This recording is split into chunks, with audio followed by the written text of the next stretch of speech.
৯৯ সালে ৬ ডিসেম্বর বাবরি মসজিদকে ভেঙে দেওয়া হয়েছে। আলহামদুলিল্লাহ সেই মসজিদ মুর্শিদাবাদে হচ্ছে। আলহামদুলিল্লাহ বলতে পারলেন না? এটা আমাদের বাংলাদেশ না, এটা ভারত, বিদর্মীদের এলাকা। সেখানে চ্যালেঞ্জ গ্রহণ করে মুসলমানেরা বাবরি মসজিদ বানাচ্ছে।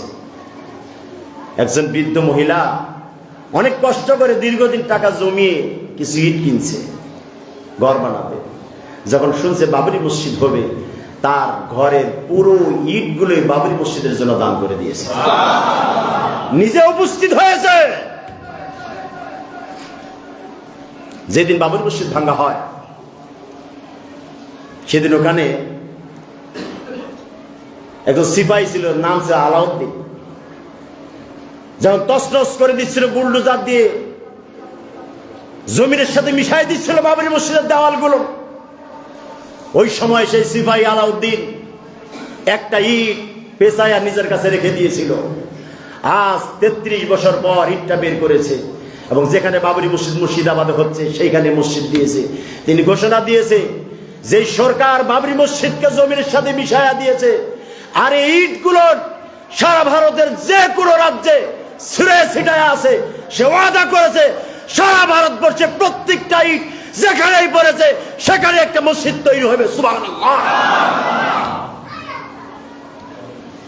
বিশ্বাস করেন মুসলমানেরা, আল্লাহ সত্য, কোরআন সত্য, ইসলাম সত্য, বাতিলটা মিথ্যা। এই জন্য আল্লাহ যেটা বলছে এটা সত্য না মিথ্যা? সত্য না মিথ্যা? এটি অবশ্যই প্রতিফলিত হবে।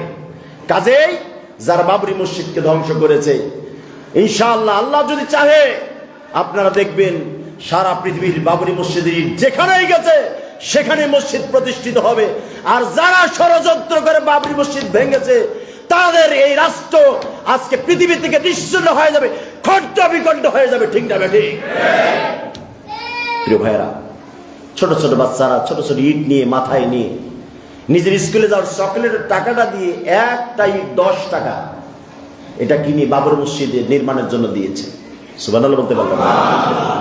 প্রিয় ভাইরা আমার, এই জন্য চেষ্টা করবেন আল্লাহ তাআলা যেন বাবরি মসজিদ সেখানে প্রতিষ্ঠিত করেন। যত বাধা বিপত্তি আসুক, সমস্ত বাধা বিপত্তি অপেক্ষা করে মুসলমানদের জয় যেন এই জমিন হয়। আরো জোরে বলি আমিন। প্রিয় ভাইরা, এই জন্য মসজিদের সাথে সম্পর্ক রাখবেন, মসজিদকে ভালোবাসবেন, মসজিদের সাথে অন্তরটা যেন ঝুলায় থাকে। ভাই নামাজ পড়ি কম, তারপর মসজিদের সাথে যেন অন্তরটা বেশি বেশি বাধায় রাখবেন। যতটুকু পারেন মসজিদের জন্য দান করবেন। আল্লাহ পাক আমাদের সকলকে কবুল করে। জোরে বলি আর একটু জোরে। কষ্ট দিলাম মনে হয় না? হ্যাঁ, আমার জন্য দোয়া।